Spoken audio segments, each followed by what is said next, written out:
يا أيها الذين آمنوا اتقوا الله حق تقاته ولا تموتن إلا وأنتم مسلمون يا أيها الناس اتقوا ربكم الذي خلقكم من نفس واحدة وخلق منها زوجها وبث منهما رجالا كثيرا ونساء واتقوا الله الذي تساءلون به والأرحام إن الله كان عليكم رقيبا يا أيها الذين آمنوا اتقوا الله وقولوا قولا سديدا يصلح لكم أعمالكم ويغفر لكم ذنوبكم ومن يطع الله ورسوله فقد فاز فوزا عظيما أما بعد فإن خير الحديث كتاب الله وخير الهدي هدي محمد صلى الله عليه وسلم وشر الأمور محدثاتها وكل محدثة بدعة وكل بدعة ضلالة وكل ضلالة في النار۔ ہر قسم کی حمد و ثنا اس اللہ رب العزت کے لیے جس نے ہدایت کے تمام راستے واضح طور پہ بیان کر دیے۔ کثرت سے درود و سلام ہو امام الانبیاء جناب محمد رسول اللہ صلی اللہ علیہ وسلم کی ذات اقدس پہ، جنہوں نے لوگوں کو بتا دیا کہ اگر آپ لوگ اللہ کے محبوب بننا چاہتے ہیں تو اس کا کیا طریقہ ہے اور کون سے اسباب اور علامات ہیں جو اس کے لیے اختیار کی جا سکتی ہیں۔ میرے بھائیوں، خیبر کی لڑائی میں ایک قلعہ فتح نہیں ہو رہا تھا تو نبی صلی اللہ علیہ وسلم نے ارشاد فرمایا کہ لَأُعْطِيَنَّ الرَّایَةَ غَدًا، کل میں جھنڈا ایک ایسے آدمی کو دینے لگا ہوں یفتح اللہ علی یدیہ، جس کے ہاتھ پہ اللہ تعالیٰ فتح دیں گے۔ اس آدمی کی خوبی کیا ہوگی؟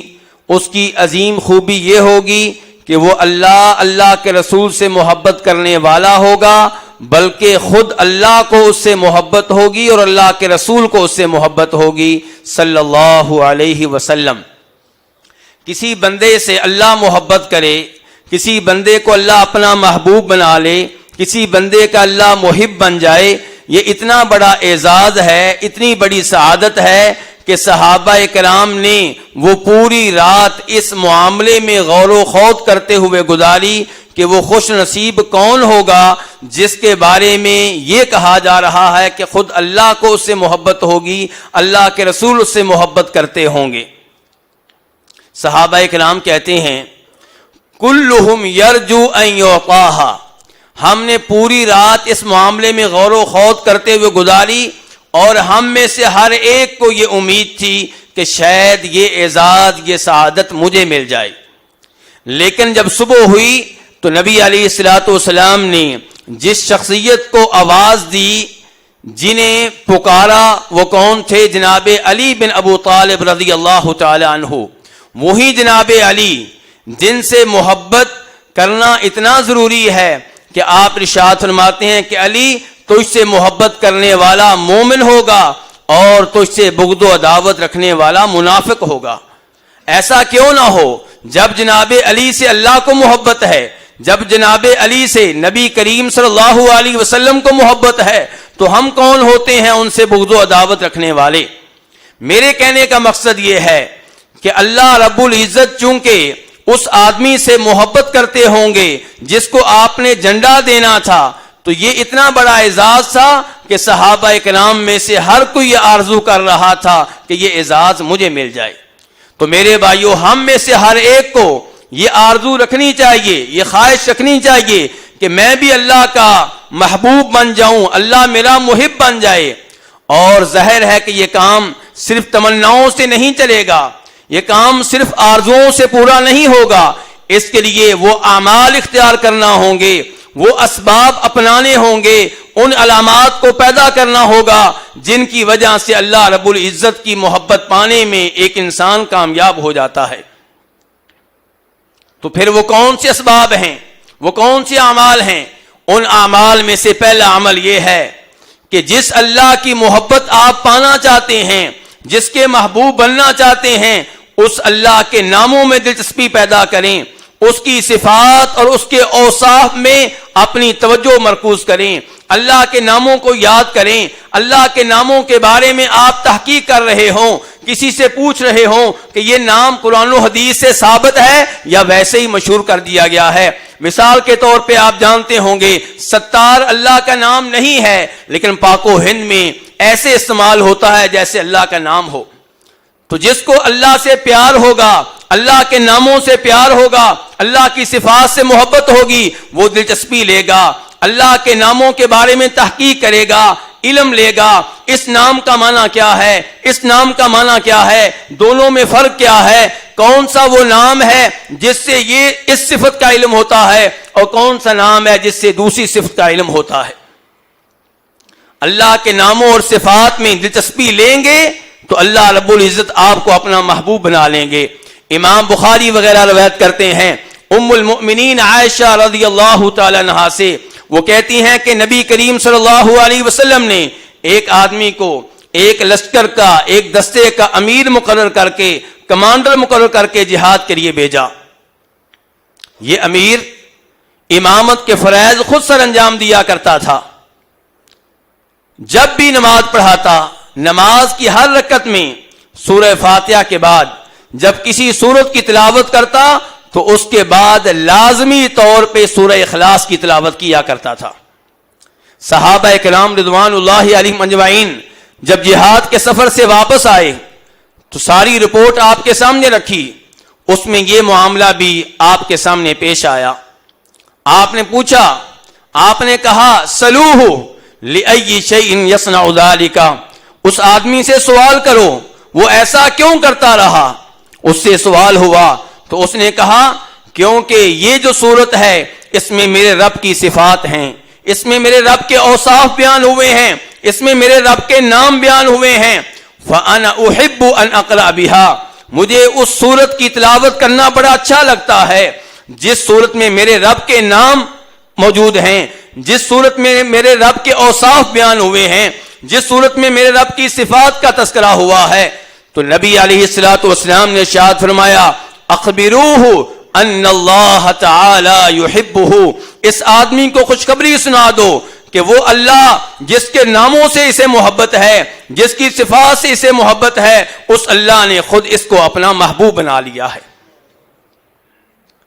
میرے بھائیوں، لیکن ہمیں دلچسپی اللہ کے ناموں سے اتنی نہیں ہے، اللہ کی صفات سے اتنی نہیں ہے۔ معذرت کے ساتھ ہم کھلاڑیوں کے بارے میں، اداکاروں کے بارے میں معلومات رکھتے ہیں، کس نے کتنی فلموں میں کام کیا، کس نے کتنے سکور بنائے، کس نے کتنی وکٹیں لیں۔ ہمارا نوجوان، ہمارا بچہ، اسے دلچسپی ان موضوعات سے ہے، اسے اللہ کے بارے میں کوئی علم نہیں ہے۔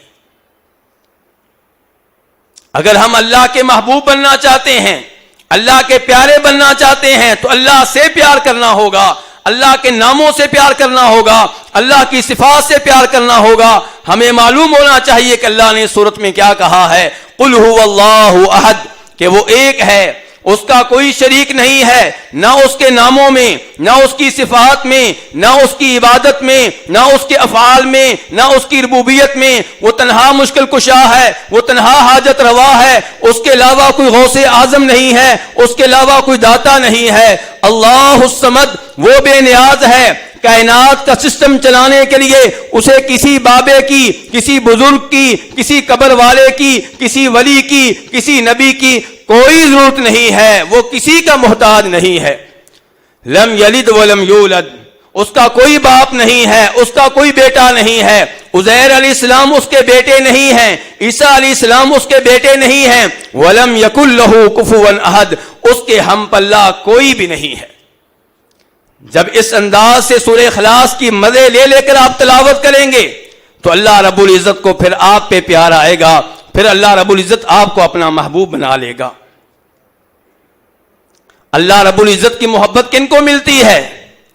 اللہ رب العزت کی محبت ان کو ملتی ہے جو صرف فرائض پہ عمل نہیں کرتے بلکہ فرض عبادات کے ساتھ ساتھ نفلی عبادات کا اہتمام کرتے ہیں، 5 وقت کی فرض نمازوں پہ اکتفا نہیں کرتے بلکہ سنتیں بھی ادا کرتے ہیں، نوافل بھی ادا کرتے ہیں، چاش کی نماز بھی پڑھتے ہیں، تہجد کی نماز بھی پڑھتے ہیں، مغرب کی اذان کے بعد نماز سے پہلے 2 نفل بھی پڑھتے ہیں، بار بار نفل پڑھتے ہیں، یہ وہ لوگ ہیں جن سے اللہ محبت کرتا ہے، پیار کرتا ہے۔ اللہ تعالیٰ ان سے محبت کرتا ہے جو رمضان کے 30 دنوں کے روزے رکھنے پہ اکتفا نہیں کرتے، بلکہ شوال کے 6 روزے رکھتے ہیں، سوموار کا روزہ رکھتے ہیں، جمعرات کا روزہ رکھتے ہیں، 9 محرم 10 محرم کا روزہ رکھتے ہیں، 9 ذی الحجہ کا روزہ رکھتے ہیں، ہر مہینے میں 3 دنوں کے روزے رکھتے ہیں۔ جو نفلی روزے کثرت سے رکھتے ہیں یہ اللہ کے قریب ہونا چاہتے ہیں، یہ وہ ہیں جو اللہ کی محبت پانا چاہتے ہیں۔ اللہ تعالیٰ ان سے محبت کرتا ہے جو ایک فرد حج کر لینے پہ اکتفا نہیں کرتے، بلکہ ہر سال خواہش ہوتی ہے، ہر سال کوشش ہوتی ہے، ہر سال آرزو ہوتی ہے کہ کاش اس سال بھی مجھے حج کرنے کا موقع مل جائے۔ جو ایک عمرہ پہ اکتفا نہیں کرتے، بلکہ عمرے کے بعد عمرہ، حج کے بعد حج، حج کے بعد عمرہ، عمرے کے بعد حج، انہی کوششوں میں لگے رہتے ہیں۔ اللہ تعالیٰ ان سے محبت کرتا ہے جو صرف فرض زکوٰۃ کی ادائیگی پہ اکتفا نہیں کرتے، فرض زکوٰۃ کی ادائیگی کے بعد ہر مہینے ہر ہفتے کسی نہ کسی فقیر کی تلاش میں رہتے ہیں، کسی نہ کسی یتیم کی تلاش میں رہتے ہیں، کسی نہ کسی بیوہ تک وہ پیسے پہنچانا چاہتے ہیں جو انہوں نے اللہ کی راہ میں وقف کر دیے ہوتے ہیں۔ یہ وہ لوگ ہیں جن کو اللہ کی محبت ملتی ہے۔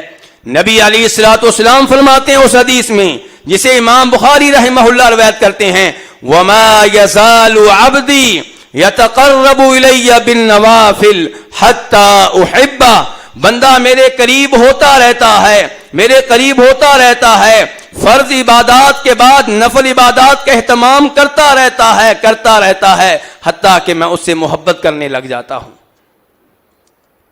فرض عبادات تو اللہ کی طرف سے فرض ہیں، نفلی عبادات کا اہتمام کریں گے تب پتہ چلے گا کہ آپ کو اللہ سے پیار ہے، تب پتہ چلے گا کہ آپ اللہ کے قریب ہونا چاہتے ہیں، تب پتہ چلے گا آپ اللہ کے محبوب بننا چاہتے ہیں۔ تیسرے نمبر پہ میرے بھائیوں، وہ اعمال اور اسباب جن کی وجہ سے اللہ کی محبت ملتی ہے وہ کون سے ہیں؟ وہ ایک دوسرے سے دین کی وجہ سے، ایمان کی وجہ سے، توحید کی وجہ سے محبت کرنا، ایک دوسرے سے دین کی وجہ سے، ایمان کی وجہ سے تعلق قائم رکھتے ہوئے ایک دوسرے کی زیارت کرنا، ایک دوسرے سے ملنے کے لیے جانا، ایک دوسرے کے اوپر مال صرف کرنا، ایک دوسرے کے اوپر مال خرچ کرنا، ایک دوسرے کو تحفہ دینا، اور اللہ کی وجہ سے ایک دوسرے کی خیر خواہی کرنا، ایک دوسرے کو نصیحت کرنا۔ امام احمد اپنی مسند میں، امام ابن حبان اپنی صحیح میں جناب عبادہ بن صامت رضی اللہ تعالیٰ عنہ سے روایت کرتے ہیں، اور وہ نبی صلی اللہ علیہ وسلم سے روایت کرتے ہیں، اور نبی علیہ الصلوۃ والسلام اللہ تعالیٰ سے روایت کرتے ہیں، یعنی کہ حدیث قدسی ہوئی۔ اس حدیث قدسی میں اللہ تعالیٰ اپنے بندوں سے مخاطب ہو کر کہتے ہیں، حقت محبتی للمتحابین فیہ، حقت محبتی للمتزاورین فیہ، حقت محبتی للمتبادرین فیہ، حقت محبتی للمتواصلین فیہ، حقت محبتی للمتناصحین فیہ، کہ میری محبت ان کے لیے ہے جو میری وجہ سے ایک دوسرے سے محبت کریں۔ آپ اس وجہ سے کسی مسلمان بھائی سے محبت کریں کہ یہ توحید کے اوپر ہے، یہ شرک و بدعات سے بچنے والا ہے، یہ 5 وقت کا پکا نمازی ہے، یہ حافظ قرآن ہے، یہ عالم دین ہے، یہ مفسر قرآن ہے، یہ عبادت گزار ہے، یہ تہجد کا اہتمام کرنے والا ہے، یہ مسجدیں بنانے والا ہے، یہ مدرسوں پہ پیسہ لگانے والا ہے، یہ یتیموں کی سرپرستی کرنے والا ہے۔ اس لیے آپ کو کسی سے محبت ہو، اللہ کے لیے محبت، یہ وہ محبت ہے جو اگر آپ کریں گے تو آپ اللہ کی محبت پانے میں کامیاب ہو جائیں گے۔ اللہ کی وجہ سے ایک دوسرے کی زیارت کے لیے جانا، ایک دوسرے کی عیادت کے لیے جانا، ایک دوسرے کی بیمار پرسی کے لیے جانا، یہ وہ عظیم عمل ہے جس کی وجہ سے آپ اللہ کی محبت پانے میں کامیاب ہو سکتے ہیں۔ امام مسلم رحمہ اللہ روایت کرتے ہیں جناب ابو ہریرہ رضی اللہ تعالیٰ عنہ سے کہ نبی کریم صلی اللہ علیہ وسلم ارشاد فرماتے ہیں، ایک مسلمان دوسرے مسلمان کی زیارت کے لیے جا رہا ہے, اس سے ملنے کے لیے جا رہا ہے, اللہ رب العزت نے ایک فرشتے کو بھیجا, وہ انسانی شکل میں راستے میں آ کر بیٹھ گیا. جب یہ آدمی گزرنے لگا, اس نے کہا میرے بھائی کہاں جا رہے ہو, این ترید؟ یہ کہنے لگا ارید اخا لی فی ہذہ القریہ, اس گاؤں میں, اس شہر میں, اس محلے میں میرا ایک بھائی رہتا ہے, اس سے ملنے کے لیے جا رہا ہوں, اس کی زیارت کے لیے جا رہا ہوں. کیا مقصد ہے, کیوں اس کی زیارت کرنا چاہتے ہو؟ هل لک علیہ من نعمت تربها علیہ, کہیں ایسا تو نہیں کہ تمہارے اس سے پہلے سے دنیاوی تعلقات ہیں جن میں اضافے کے لیے جا رہے ہو؟ قال لا غیر انی احببتہ فی اللہ, کوئی دنیاوی مقصد نہیں ہے, کوئی دنیاوی غرض نہیں ہے, مجھے اس سے صرف اللہ کے لیے محبت ہے اور اس اللہ کی خاطر میں اس سے ملنے کے لیے جا رہا ہوں. وہ فرشتہ جو انسانی شکل میں آیا تھا, جو اللہ کی طرف سے قاصد بن کر آیا تھا, وہ کہتا ہے فَإِنِّي رَسُولُ اللَّهِ إِلَيْكَ بِأَنَّ اللَّهَ قَدْ أَحَبَّكَ كَمَا أَحْبَبْتَهُ فِي. یہ خوشخبری سن لو, میں اللہ کی طرف سے تمہارے لیے پیغام لے کر آیا ہوں, جس اللہ کی وجہ سے تم اس بندے سے محبت کرتے ہو, جس اللہ کی وجہ سے تم اس کی زیارت کے لیے جا رہے ہو, اس اللہ نے خود تمہیں اپنا محبوب بنا لیا ہے. لوگوں سے ملنے کے لیے ہم بھی جاتے ہیں, لیکن ہم کن سے ملنے کے لیے جاتے ہیں؟ ان سے ملنے کے لیے جاتے ہیں جن کے پاس دنیاوی غرض ہوتی ہے, جن کے پاس ہمارے دنیاوی مقاصد ہوتے ہیں. حدیث یہ بتا رہی ہے کہ کسی سے ملنے کے لیے اس لیے جائیں کہ آپ کا اس سے تعلق اللہ کے لیے ہے, آپ کی مسجد کا نمازی ہے, آپ کے ساتھ پہلی صف میں کھڑے ہو کے نماز پڑھنے والا ہے, آپ کی مسجد کا امام ہے, آپ کی مسجد کا خادم ہے, آپ کی مسجد کا منتظم ہے, آپ اس سے ملنے کے لیے جائیں. یہ ہے وہ تعلق جو اللہ کے لیے ہوتا ہے, یہ وہ تعلق ہے جو دین کے لیے ہوتا ہے, یہ وہ تعلق ہے جو ایمان کی وجہ سے ہوتا ہے, یہ وہ تعلق ہے جس کی وجہ سے اللہ کی محبت ملتی ہے. اللہ کی محبت ان کے لیے جو اللہ کی وجہ سے ایک دوسرے کے اوپر خرچ کرتے ہیں. جی ہاں, آپ کہتے ہیں اس خادم کو میں تنخواہ دیا کروں گا, اس کی تنخواہ مسجد کی طرف سے کم ہے, 10,000 سے کیا بنتا ہے, 15,000 سے کیا بنتا ہے, 5,000 ہر مہینے میں دیا کروں گا. اللہ کی وجہ سے خرچ کرنا. قاری صاحب کی تنخواہ کتنی ہے جی؟ 15,000 روپیہ ہے, اس سے کیا بنتا ہے, 5,000 روپیہ, 10,000 روپیہ ہر مہینے میں اپنی جیب سے دیا کروں گا. یہ اللہ کی وجہ سے مال لوٹانا, اللہ کی وجہ سے مال خرچ کرنا. کسی کو آپ تحفہ دے رہے ہیں, کیوں؟ کیونکہ یہ وہ عظیم آدمی ہے جو مسجد میں میرے ساتھ کھڑے ہو کے نماز پڑھتا ہے. اس کو میں تحفہ دے رہا ہوں, کیوں؟ کیونکہ میرا پڑوسی ہے اور شریعت نے کہا ہے پڑوسیوں کا خیال رکھو. اس کو میں تحفہ دے رہا ہوں, کیوں؟ کیونکہ میرا رشتہ دار ہے اور شریعت کہتی ہے کہ رشتہ داروں کے ساتھ تعلقات قائم کرو, تعلقات بناؤ, تو اس لیے میں اس کو تحفہ دے رہا ہوں. یہ اللہ کی وجہ سے خرچ کرنا, اللہ کی وجہ سے مال لگانا, اللہ کی وجہ سے ہدیہ دینا, اللہ کی وجہ سے تحفہ دینا. یہ وہ عظیم آدمی ہے جو اللہ کی محبت پانے میں کامیاب ہو جائے گا. فرمایا اللہ کی محبت ان کے لیے ہے جو اللہ کی وجہ سے ایک دوسرے کو نصیحت کرتے ہیں, ایک دوسرے کی خیر خواہی کرتے ہیں. بھائی تم اپنے بیٹوں کو پڑھنے کے لیے کس سکول میں بھیج رہے ہو, کس کالج میں بھیج رہے ہو؟ تمہیں پتا ہے کہ اس کالج کا ماحول کیا ہے, وہاں تمہاری بیٹی کا مستقبل کیا ہوگا, تمہارے بیٹے کا مستقبل کیا ہوگا. اس کالج میں تمہارے بیٹے کے ذہن میں اسلام کے خلاف, نبی علیہ الصلوۃ والسلام کے خلاف, قرآن کے خلاف کیا شکوک و شبہات ڈالے جائیں گے. وہ ان پڑھ آدمی ہے, پیسہ اس کے پاس آ چکا ہے, لیکن اس کو یہ نہیں پتا کالج میں کیا ہوتا ہے, اس کالج میں کیا تربیت ہوتی ہے.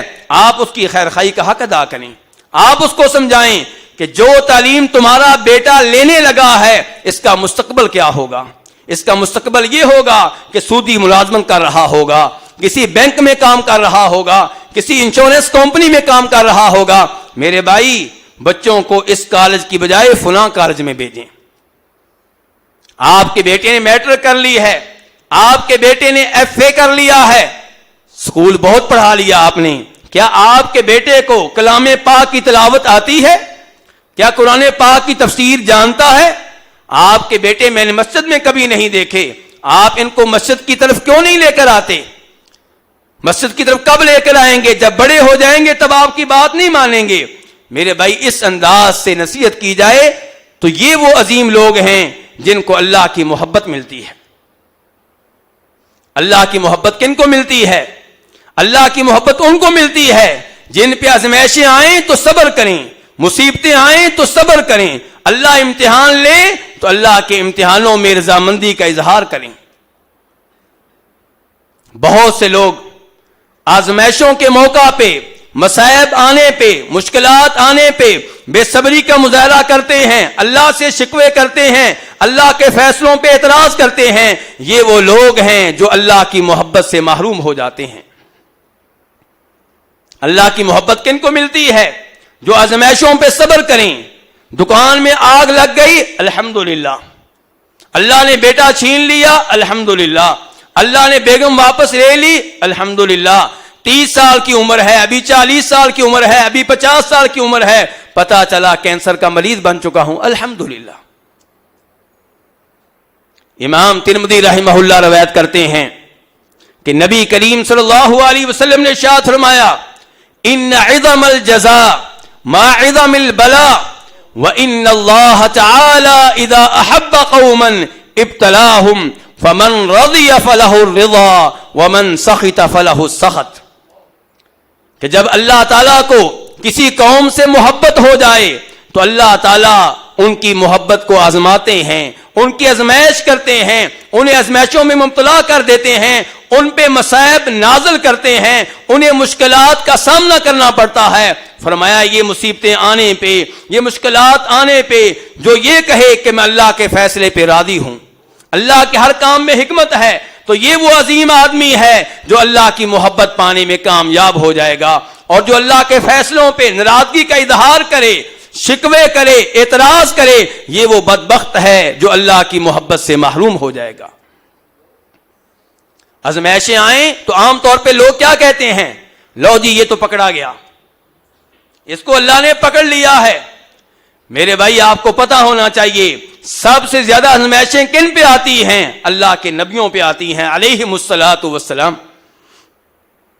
امام ترمذی رحمہ اللہ روایت کرتے ہیں جناب سعد بن ابو وقاص رضی اللہ تعالی عنہ سے، وہ کہتے ہیں کہ نبی علیہ الصلوۃ والسلام سے سوال ہوا، ای الناس اشد بلاء، کہ لوگوں میں سے سب سے زیادہ آزمائشیں کن لوگوں پہ آتی ہیں، کون سے طبقے پہ آتی ہیں؟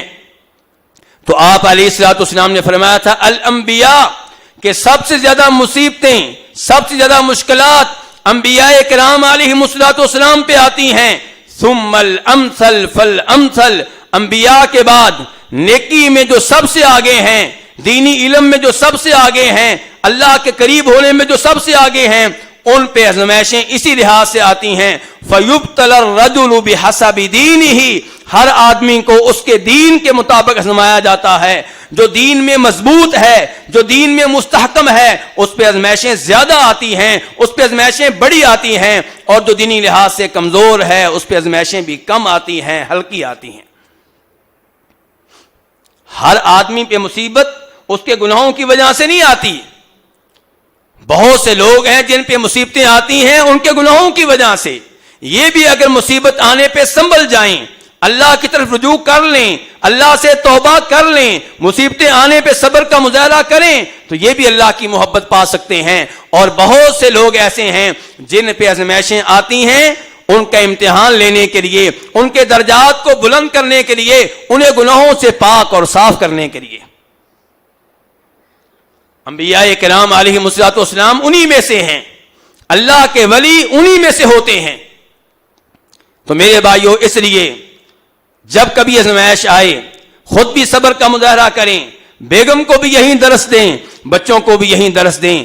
آپ لوگوں نے وہ حدیث سنی ہوگی کہ اللہ رب العزت فرشتوں سے مخاطب ہو کر کہتے ہیں، میرے فرشتوں، فلاں میرے بندے کے بیٹے کی روح تم نے قبض کر لی، تم نے اس کے جگر گوشے کی روح کو قبض کر لیا۔ میرے بندے کا رد عمل کیا تھا؟ میرا بندہ کیا کہہ رہا تھا؟ فرشتے کہتے ہیں یا اللہ، اس نے الحمدللہ کہا، اس نے انا للہ و انا الیہ راجعون کہا. بیٹا لیا گیا, کیا کہا؟ الحمدللہ. بیٹا فوت ہوا ہے, کیا کہا؟ الحمدللہ. اللہ تعالیٰ کہتے ہیں میرے بندے نے میرے فیصلے پہ رضامندی کا اظہار کیا, میری حمد و ثنا بیان کی. میرے بندے کا محل, اس کا ایک عظیم الشان گھر میری جنت میں بنا دو اور اس کا نام رکھو حمد ہاؤس. جو مصیبتیں آنے پہ اس انداز سے صبر کا مظاہرہ کریں, الحمدللہ کہیں. میرے بھائیو, بیٹا اللہ نے لے لیا, کوئی شک نہیں, بہت بڑی نعمت تھی, اللہ نے واپس لے لی, لیکن دی بھی تو اسی نے تھی, اور شاید اللہ تعالیٰ اسی کے ذریعے آپ کو جنت میں پہنچانا چاہتا ہو. شاید اسی مصیبت کی وجہ سے اللہ تعالیٰ آپ کو جہنم کی آگ سے آزاد کرنا چاہتا ہو. اللہ کے بارے میں حسن ظن رکھیں, اللہ کے بارے میں اچھی امید رکھیں, ذہن میں کبھی بھی برا خیال نہ آنے دیں. اللہ رب العزت کن سے محبت کرتا ہے؟ اللہ ان سے محبت کرتا ہے جو اللہ کے نبی علیہ الصلوۃ والسلام کے نقش قدم پہ چلیں, جو آپ کی سنت کو اپنائیں, جو آپ کی شریعت کو گلے لگائیں, جو عقیدے کے معاملے میں, نماز کے معاملے میں, روزوں کے معاملے میں, حج کے معاملے میں نبی علیہ الصلوۃ والسلام کے مطابق ہر عبادت کی ادائیگی کی کوشش کریں. اللہ تعالیٰ فرماتے ہیں اس محبت کا اعلان کرتے ہوئے, قل ان کنتم تحبون اللہ فاتبعونی یحببکم اللہ ویغفر لکم ذنوبکم واللہ غفور الرحیم. کہ اے نبی علیہ الصلوۃ والسلام, آپ ان لوگوں سے کہہ دیں جو کہتے ہیں کہ ہمیں اللہ سے محبت ہے, ان سے آپ کہہ دیں کہ اگر تمہیں مجھ سے محبت ہے تو میرے نبی کے نقش قدم پہ چلو, میرے نبی کی اتباع کرو, میرے نبی کی سنت کو سینے سے لگا لو. تم یہ دعویٰ کرتے ہو کہ ہمیں اللہ سے محبت ہے, اللہ اعلان کرتا ہے جب میرے نبی کی اتباع کرو گے, میرے نبی کی سنت پہ چلو گے, میں تمہیں اپنا محبوب بنا لوں گا, میں تمہارا محب بن جاؤں گا. بہت بڑا اعزاز ہے, بہت بڑا مقام و مرتبہ ہے, لیکن خالی نعرے لگانے سے نہیں ملتا. نبی علیہ الصلوۃ والسلام کی سنت پہ صحیح معنوں میں عمل کرنا ہوگا, تب جا کر یہ رتبہ ملتا ہے, تب جا کر یہ مقام ملتا ہے. نبی علیہ الصلوۃ والسلام کی سنت کو اپنانے میں خیر ہی خیر ہے, فائدے ہی فائدے ہیں. امام حاکم رحمہ اللہ روایت کرتے ہیں اپنی صحیح میں کہ نبی علیہ الصلوۃ والسلام نے ارشاد فرمایا تھا کہ ترکت فیکم ما ان تمسکتم بہ لن تضلوا بعدہ ابدا کتاب اللہ و سنتی. لوگوں, میں تم میں دو ایسی چیزیں چھوڑے جا رہا ہوں جن کو اگر تم نے مضبوطی سے تھام لیا تو تم کبھی بھی گمراہی کے راہ پہ نہیں چلو گے, ہمیشہ صراط مستقیم پہ چلو گے, جنت کی راہ پہ چلو گے, جہنم کی راہ سے بچ جاؤ گے. وہ کون سی دو چیزیں ہیں؟ فرمایا اللہ کی کتاب اور میری سنت. تو نبی علیہ الصلوۃ والسلام کی سنت اپنانے میں خیر ہی خیر ہے. آپ کی سنت کو اپنا لیا جائے تو انسان ہدایت کے راستے پہ گامزن ہو جاتا ہے. وَإِن تُطِيعُوهُ تَهْتَدُوا. اسی لیے جناب عمر فاروق رضی اللہ تعالی عنہ جب حجر اسود کے پاس آئے تھے, کیا کہا تھا؟ کہا تھا واللہ انی لأعلم انک حجر لا تضر ولا تنفع. اللہ کی قسم اٹھا کے کہتا ہوں, مجھے مکمل طور پہ یقین ہے کہ اے حجر اسود تو نفع و نقصان کا مالک نہیں ہے. پھر بوسہ کیوں, پھر ہاتھ کیوں لگایا جا رہا ہے اگر وہ نفع و نقصان کا مالک نہیں ہے؟ کہا کہ اگر میں نے نبی علیہ الصلوۃ والسلام کو اپنی آنکھوں سے تجھے بوسہ دیتے ہوئے دیکھا نہ ہوتا تو میں نے تجھے کبھی بھی بوسہ نہیں دینا تھا. بوسہ دینے کا مقصد یہ نہیں تھا کہ حجر اسود کو بوسہ دینے سے بیماریاں دور ہو جائیں گی, شفا مل جائے گی. حجر اسود کو رومال لگا کے چہرے پہ لگائیں گے تو چہرے کے دانے ختم ہو جائیں گے. نہیں نہیں, ایسا کوئی عقیدہ نہیں ہے. ایک ہی عقیدہ ہے کہ چونکہ اللہ کے رسول نے اس کو ہاتھ لگایا ہے, اس کو بوسہ دیا ہے, اس لیے ہاتھ لگاؤں گا, اس لیے بوسہ دوں گا. یہ ہے آپ کی اتباع, یہ ہے آپ کی سنت میں عمل کرنا. میرے بھائیوں, نبی علیہ الصلوۃ والسلام کی محبت, نبی علیہ الصلوۃ والسلام کے بعد اللہ تعالیٰ کی محبت کیسے ملتی ہے؟ اللہ کی محبت ملنے سے نبی علیہ السلام کی محبت تو ملنی ہے، لیکن اللہ کی محبت کیسے ملتی ہے؟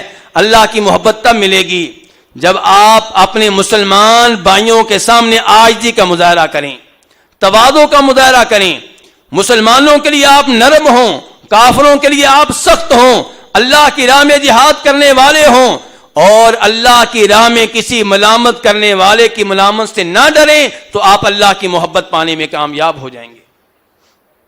آپ کی شلوار ٹخنوں سے اونچی رہتی ہے، کالج کے لڑکے آوازیں کستے ہیں، مذاق اڑاتے ہیں، محلے والے مذاق اڑاتے ہیں، آپ کہیں مجھے کوئی پرواہ نہیں ہے، رب راضی ہو جائے تمہاری کوئی حیثیت نہیں ہے، تمہیں میں یہ حیثیت نہیں دوں گا کہ تمہاری وجہ سے رب کو ناراض کر دوں، ہاں رب کی وجہ سے تمہیں ناراض کر سکتا ہوں۔ آپ ایک ایسے ماحول میں ہیں، ایک ایسے کالج میں ہیں، ایک ایسے ملک میں ہیں جہاں داڑھی کا مذاق اڑایا جاتا ہے، لیکن آپ پھر بھی داڑھی رکھے ہوئے ہیں۔ یہ وہ آدمی ہے جو کسی ملامت والے کی ملامت سے نہیں ڈرتا۔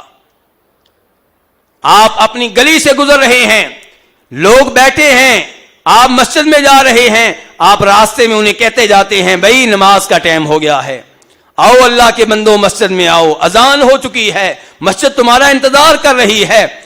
آپ کو معلوم ہے کہ وہ آپ کا مذاق اڑائیں گے، وہ آپ کی پرواہ نہیں کریں گے، وہ آپ کو اہمیت نہیں دیں گے، لیکن آپ کو اللہ کو راضی کرنا ہے، آپ کو ان کی ملامت کا کوئی خوف و خطرہ نہیں ہے۔ اللہ تعالیٰ اس علامت، اس سبب کا تذکرہ کرتے ہوئے ارشاد فرماتے ہیں یا ایھا الذین آمنوا من یرتد منکم عن دینی فسوف یأتی اللہ بقوم یحبهم ویحبون اذلۃ علی المؤمنین اعزۃ علی الکافرین یجاہدون فی سبیل اللہ ولا یخافون لومۃ لائم، کہ اگر کوئی دین اسلام سے مرتد ہونا چاہتا ہے ہو جائے، دین اسلام کو ترک کرنا چاہتا ہے کر دے، اللہ کو کوئی پرواہ نہیں ہے۔ اللہ ایسے مرتدین کی جگہ پہ ایک ایسی قوم کو لے کر آئے گا جو اللہ سے محبت کرنے والے ہوں گے، جن سے اللہ محبت کرتا ہوگا، جو مومنوں کے لیے نرم ہوں گے، جو کافروں پہ سخت ہوں گے، جو اللہ کی راہ میں جہاد کرنے والے ہوں گے، ولا یخافون لومۃ لائم، جو اللہ کی راہ میں کسی ملامت کرنے والے کی ملامت سے نہیں ڈرتے ہوں گے، کسی تانا دینے والے کے تانے سے نہیں ڈرتے ہوں گے۔ یہ ہیں وہ عظیم لوگ جو اللہ کی محبت پانے میں کامیاب ہوتے ہیں۔ اللہ رب العزت سے دعا ہے کہ اللہ رب العزت ہمیں ایسے اعمال، ایسے اسباب اور ایسی علامات اختیار کرنے کی توفیق عنایت فرمائے جن کی وجہ سے اللہ کی محبت ملتی ہے۔ وآخر دعوانا ان الحمد للہ رب العالمین۔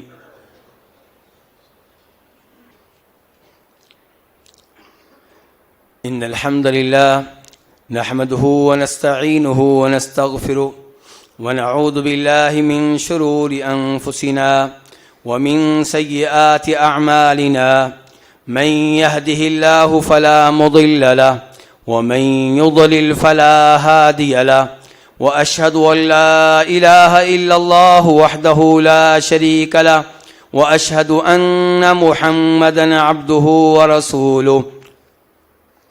وہ اسباب جن کو اختیار کرنے سے اللہ تعالیٰ کی محبت ملتی ہے کافی سارے ہیں، لیکن وقت کی کمی کی وجہ سے فی الحال میں یہ بیان کرنا چاہوں گا کہ جو اللہ کا محبوب بن جائے، جس کے اللہ محب بن جائیں، جس سے اللہ کو محبت ہو جائے، اسے فائدہ کیا ہوتا ہے، اسے ملتا کیا ہے؟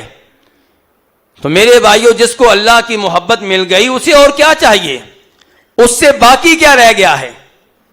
جس کو اللہ اپنا محبوب بنا لے اس سے کون سی نعمت باقی رہ گئی ہے؟ اس کو سمجھیے کہ ہر نعمت مل گئی، اس کو ہر سعادت مل گئی، اس کو ہر کامیابی مل گئی۔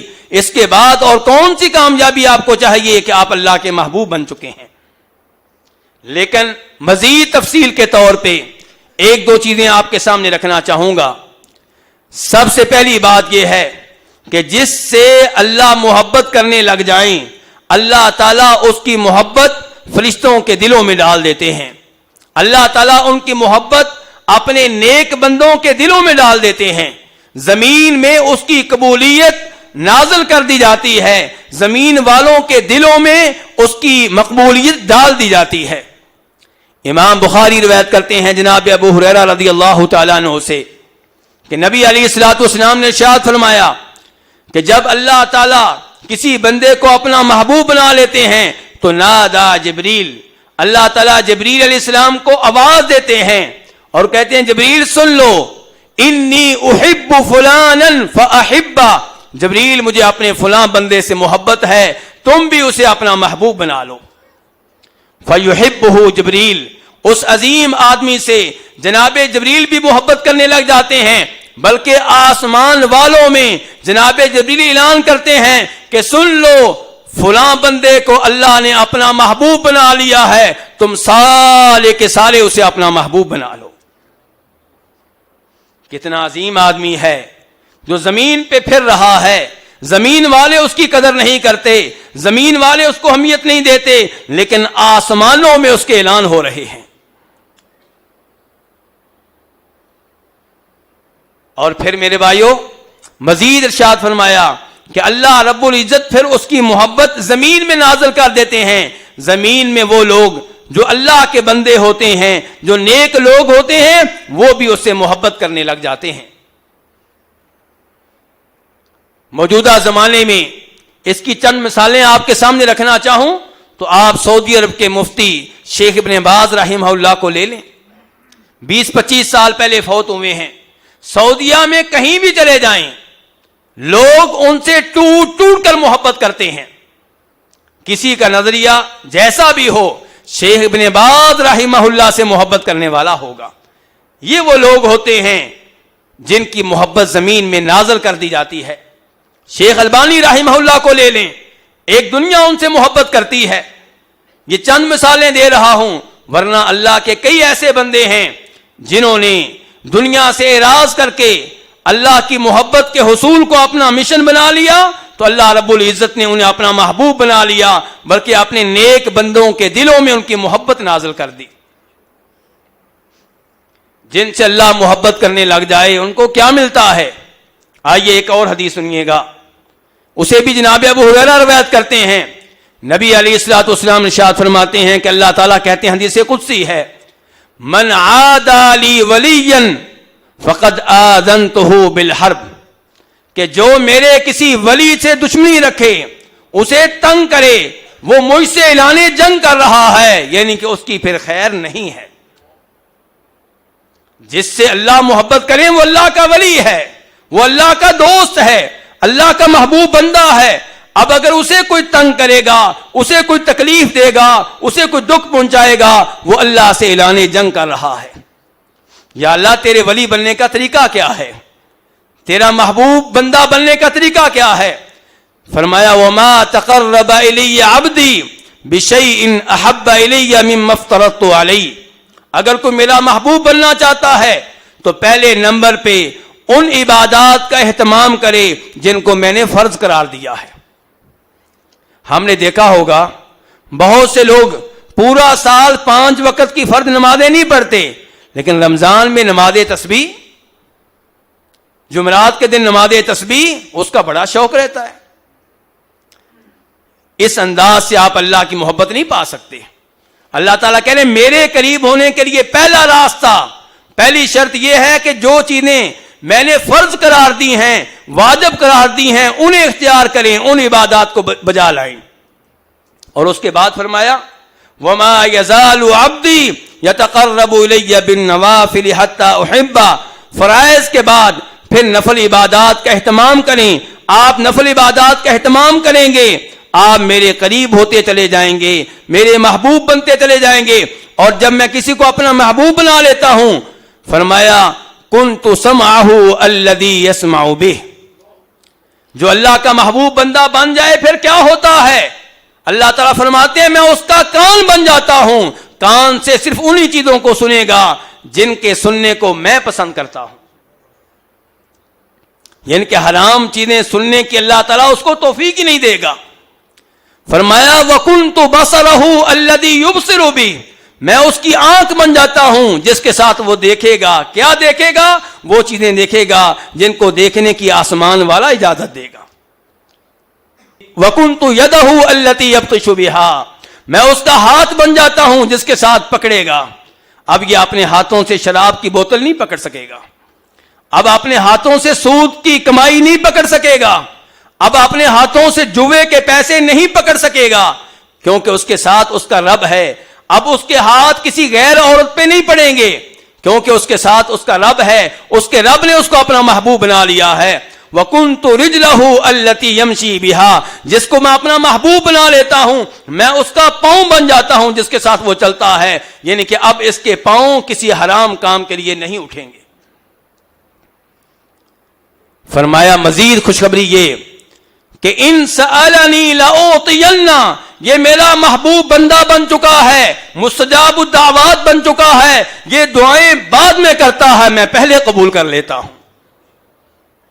وَلَئِنِ اسْتَعَاذَنِي لَأُعِيذَنَّهُ, اگر اس سے کوئی خطرہ ہو, کوئی خوف ہو, کوئی ڈر ہو, مجھ سے پناہ مانگے, میں اس کو پناہ دیتا ہوں. اللہ کا عظیم بندہ بن چکا ہے, اللہ کا محبوب بندہ بن چکا ہے.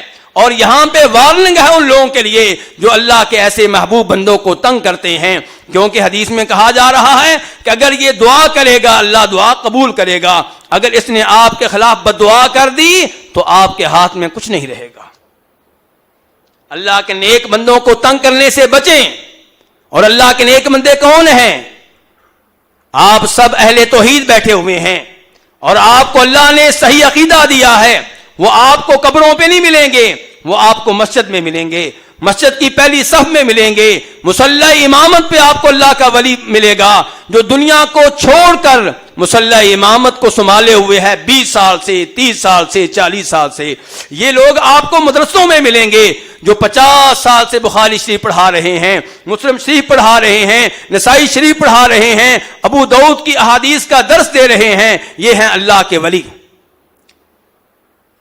کون ہے اللہ کے ولی؟ جو مساجد کا نظام, مدارس کا نظام کئی سالوں سے سنبھالے ہوئے ہیں, جو اپنی دولت اللہ کی راہ میں لگا رہے ہیں, یہ اللہ کے ولی ہیں.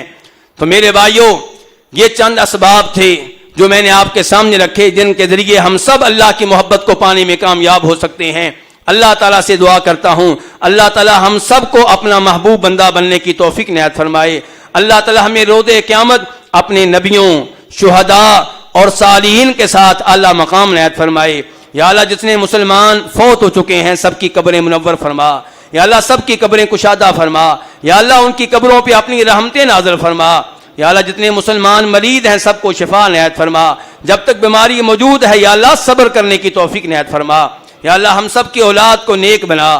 یا اللہ قرآن کا حافظ بنا. یا اللہ دین کا عالم بنا. یا اللہ جن کے پاس اولاد کی نعمت نہیں ہے ان پہ بھی کرم فرما, انہیں اولاد کی نعمت دے. یا اللہ جن کے پاس بیٹیاں ہیں بیٹے نہیں ہیں انہیں بیٹے دے, تاکہ انہیں دین کا عالم بنا سکیں, قرآن کا حافظ بنا سکیں, تیرے دین کی خدمت کے لیے یا اللہ انہیں وقف کر سکیں. یا اللہ اس عظیم ملک کی حفاظت فرما. یا اللہ یہاں کے حکمرانوں کو یہاں پہ دین نافذ کرنے کی, شریعت نافذ کرنے کی توفیق عنایت فرما. یا اللہ یہاں کے حکمرانوں کو دین, توحید, ایمان کی باتیں سیکھنے کی توفیق عنایت فرما. یا اللہ مسلمان مظلوم جہاں پہ بھی ہیں, جس ملک میں ہیں, جس شہر میں ہیں, جس جیل میں ہیں, یا اللہ ان کی مدد فرما. یا اللہ ظالموں کو عبرت کا نشان بنا دے. یا اللہ ہم سب کو جب بھی موت دینا ایمان پہ دینا, اسلام پہ دینا, توحید پہ دینا. یا اللہ جب آخری سانسیں نکل رہی ہوں زبان پہ کلمہ طیبہ جاری و ساری ہو. ربنا آتنا فی الدنیا حسنہ وفی الآخرۃ حسنہ وقنا عذاب النار. ربنا اغفر لنا ولإخواننا الذين سبقونا بالإيمان ولا تجعل في قلوبنا غلا للذين آمنوا ربنا إنك رؤوف رحيم. سبحان ربك رب العزة عما يصفون وسلام على المرسلين والحمد لله رب العالمين.